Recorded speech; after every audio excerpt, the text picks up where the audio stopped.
Hi, it's Mandy from Mindset for Success with step 4 in setting yourself up for a successful and awesome 2019 so you can be your very best.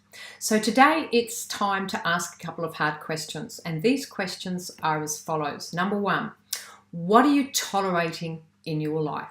You see, we all have things that we tolerate and we tend to ignore or we push under because they're either too hard to do anything about them or we just choose to ignore them.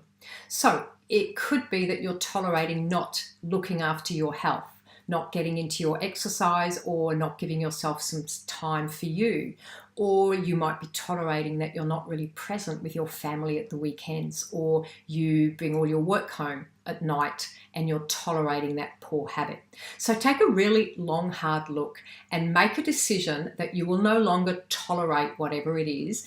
And sometimes it can also be a really good seed for creating a goal for 2019 with a clear plan and an action step to make it actually happen, so you're actually taking action on this thing that you were tolerating.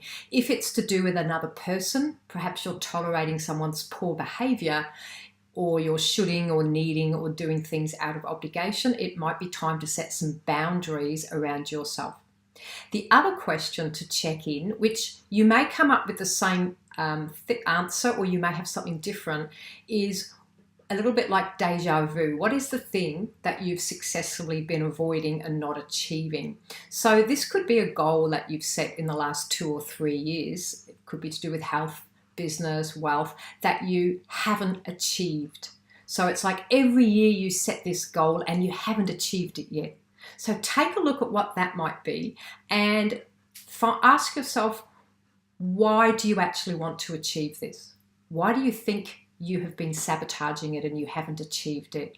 And again, it could be a seed for creating a major focus and a major goal in 2019 if it's something that you really want to achieve. You might need a new strategy, a different action plan, shifting it in your values, which is obviously the area I help people with, or just reprioritizing it in your focus. So by pulling out the things that are lurking beneath the surface, you're going to shift your energy, clear the lens so that you can look forward to 2019 and make a strategic action plan so that you can achieve these things. So that's your tip today, and tomorrow we get focused on creating your 2019. So thank you. It's Mandy from Mindset for Success.